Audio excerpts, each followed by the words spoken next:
Hi அஸ்ஸலாமு அலைக்கும்.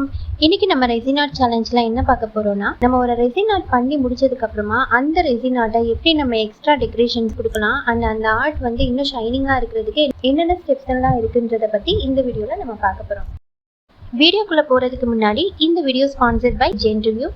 நம்ம இப்போலாம் நிறைய ப்ராடக்ட் ஆன்லைனில் வாங்கிட்டு இருக்கோம். அந்த ப்ராடக்ட்ஸோட பெஸ்ட்டான ரிவ்யூஸ் அண்ட் அது ஒர்த்தான ப்ராடக்டான்றதை இந்த வெப்சைட்டில் போய் நம்ம பார்த்துக்கலாம். ஒரு வேல்யூபிளான ப்ராடக்ட் வாங்குறதுக்கு இந்த வெப்சைட் உங்களுக்கு ரொம்ப ஹெல்ப்ஃபுல்லாக இருக்கும். இதோட லிங்க் டிஸ்கிரிப்ஷனில் கொடுத்துருக்கேன், கண்டிப்பாக செக் பண்ணி பாருங்கள், உங்களுக்கு மேபி யூஸ்ஃபுல்லாக இருக்கலாம். இப்போ நம்ம வீடியோக்குள்ளே போகலாம்.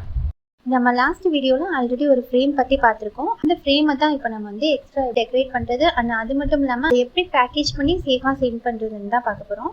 லேட்டெக்ஸ் கொடுத்து எப்படி கோட்டிங் கொடுக்கலான்னு லாஸ்ட் வீடியோவில் பார்த்தோம். அந்த லேட்டெக்ஸை இப்போ நான் பீல் பண்ணி எடுத்துட்டேன். இதை இன்னும் டெக்கரேட் பண்ணுறதுக்கு என்ன பண்ணுறோன்னா, இந்த கோல்டு கலர் மார்க்கர் பென், இது கொஞ்சம் போல்டு சைஸில் இருக்கும். இந்த மாதிரி ப்ரெஸ் பண்ணதுக்கப்புறம் நமக்கு இங்க் ரிலீஸ் ஆகும். அதை வச்சு நம்ம இந்த ஃப்ரேமை டெக்கரேட் பண்ண போகிறோம். இந்த பென் வந்து white colour, silver colour and gold கலரில் நம்மக்கிட்ட அவைலபிளாக இருக்குது. Black colour also available. உங்களுக்கு வேணும்னா வாட்ஸ்அப் நம்பரில் கான்டாக்ட் பண்ணி பர்ச்சேஸ் பண்ணிக்கோங்க. ரெசின் ஆர்ட் வந்து சும்மாவே பார்க்குறதுக்கு நல்லா தான் இருக்கும். பட் இந்த மாதிரி எக்ஸ்ட்ரா டெக்கரேஷன்ஸ் எல்லாம் பண்ணும்போது இன்னும் சூப்பரான எக்ஸ்ட்ராடினரி லுக் கொடுக்கும். இந்த வீடியோவில் நம்ம சொல்லியிருக்க ரெசின் மெட்டீரியல்ஸ் எல்லாமே நம்மக்கிட்ட அவைலபிளாக இருக்குது. வேணுன்றவங்க வாட்ஸ்அப் நம்பரில் கான்டாக்ட் பண்ணி பர்ச்சேஸ் பண்ணிக்கோங்க. அடுத்து ஒரு முக்கியமான ப்ராடக்ட் என்னன்னு கேட்டால் இந்த ரெசின் பாலிஷ். இதை ஒரு 4 or 5 ட்ராப்ஸ் வந்து இந்த மாதிரி விட்டுட்டு ஒரு டிஷ்யூ பேப்பரோ இல்லைன்னா ஒரு காட்டன் கிளாத்தோ வச்சு நீங்கள் ஃபுல்லாக எல்லா எட்ஜஸும் படுற மாதிரி ஃபுல்லாக வைப் பண்ணி எடுத்துக்கோங்க. இந்த ரெசின் பாலிஷ் கண்டிப்பாக யூஸ் பண்ணி தான் ஆகணுமான்னு கேட்டால் கம்பல்சரி கிடையாது. பட் நம்ம நார்மலாக ஃபினிஷ் பண்ணி கொடுக்குற ஒரு ரெசின்க்கும் இந்த ரெசின் பாலிஷ் யூஸ் பண்ணதுக்கப்புறம் நம்ம பார்க்குற அந்த ஷைனி அந்த அவுட்லுக்கும் நிறைய டிஃப்ரென்ஸ் உங்களுக்கே தெரியும். நம்மளோட ப்ராடக்ட் கொஞ்சம் வாவ் லுக்கில் இருக்கணும் அப்படின்னா கண்டிப்பாக இதெல்லாம் யூஸ் பண்ணால் கஸ்டமர் நம்மக்கிட்ட ஒரு ப்ராடக்ட் வாங்கியிருந்தாலும் சாட்டிஸ்ஃபேக்ஷனாக ஃபீல் பண்ணுவாங்க. நம்ம யூஸ் பண்ணுற மெட்டீரியல்ஸ் எல்லாமே ஒன் டைம் தான் பர்ச்சேஸ் பண்ண போகிறோம். நிறைய ஆர்ட்ஸ்க்கு வந்து இதை நம்ம யூஸ் பண்ணிக்கலாம்.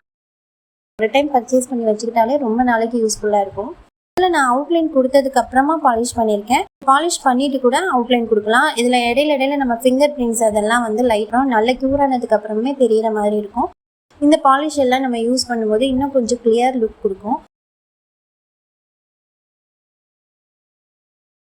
அடுத்ததான் இந்த ஃப்ரேம் வைக்கிறதுக்கு ஒரு ஸ்டாண்ட் தேவை. இந்த ஸ்டாண்ட் வந்து plastic, acrylic and உடனில் Eesal stand கூட அவைலபிளாக இருக்குது. நான் எடுத்துருக்கிறது பிளாஸ்டிக் ஸ்டாண்டு தான். 5 inch ஃப்ரேம்னால 4 or 5 inch ஸ்டாண்டு இதுக்கு வந்து ஓகேவாக இருக்கும். நெக்ஸ்ட்டு நம்ம இப்போ பேக்கேஜிங் ப்ராசஸ் போயிடலாம்.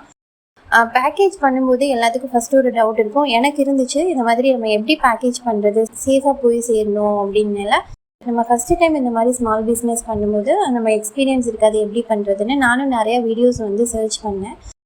அதனால தான் என்ன மாதிரி யாராவது எப்படி பேக்கேஜ் பண்ணுறதுன்னு சொல்லி யோசிச்சுட்டு இருந்தீங்கன்னா உங்களுக்கு இது யூஸ்ஃபுல்லாக இருக்குதுன்னு சொல்லிட்டு தான் இந்த பேக்கேஜிங் ப்ராசஸையும் நான் வந்துட்டு வீடியோவாக ஷேர் பண்ணுறேன். இந்த மாதிரி ரெசின் ஒர்க் பண்ணும்போது பேக்கேஜ் பண்ணுறதுக்கு இம்பார்ட்டண்ட்டாக தேவையான ஒரு விஷயம் என்னென்னா இந்த பபிள் ரேப்பர். இந்த மாதிரியான ரேப்பர்ஸ், பபிள் ரேப்பர்ஸ் இதெல்லாம் வாங்கி வச்சுக்கலாம். இந்த ஸ்டாண்டை நல்லா கொஞ்சம் டைட்டாக இருக்க மாதிரி ஃபோல்ட் பண்ணி செல்லோ டேப் போட்டு செக்யூர் பண்ணிடுங்க. நம்மளோட ஃப்ரேமையும் பபிள் ரேப் பண்ணுறது ரொம்ப பெஸ்ட்டாக இருக்கும். ஏன்னா நீங்கள் கொஞ்சம் தின்னாக பண்ணியிருந்தீங்கன்னா அது ப்ரோக் ஆகிறதுக்கு சான்ஸ் இருக்குது. இருந்தாலும் கஸ்டமரோட கைக்கு போய் சேர்கிற வரைக்கும் அது சேஃபாக இருக்கணும்னா நீங்கள் பபிள் ரேப் பண்ணுறது பெஸ்ட்டு ஐடியா. அதுக்கப்புறமா கீழேயும் மேலேயும் இந்த மாதிரி தெர்மாக்கோல் வச்சு சேவ் பண்ணிக்கோங்க. அதுக்கப்புறமா செல்லோ டேப் போட்டு பேக்கிங் ப்ராசஸை ஃபினிஷ் பண்ணிடுங்க. இந்த வீடியோ உங்களுக்கு யூஸ்ஃபுல்லாக இருந்துச்சுன்னா மறக்காம வீடியோக்கு லைக் பண்ணிடுங்க அண்ட் சேனலை சப்ஸ்கிரைப் பண்ணுங்கள். உங்களோட ஃப்ரெண்ட்ஸ் அண்ட் ஃபேமிலியில் யாராவது ரெசின் ஆர்ட் பண்ணுறாங்கன்னா அவங்களுக்கு இந்த வீடியோவை ஷேர் பண்ணுங்கள், யூஸ்ஃபுல்லாக இருக்கும். இப்போது இருக்க ட்ரெண்டிங் ஸ்மால் பிஸ்னஸில் ரெசின் ஆர்ட் வந்து ரொம்ப ட்ரெண்டிங்காக போயிட்டுருக்கு. ஸோ உங்களுக்கும் இது யூஸ்ஃபுல்லாக இருக்கும். நெக்ஸ்ட்டு ஒரு இன்ஃபர்மேட்டிவான வீடியோவில் பார்க்கலாம். பாய்.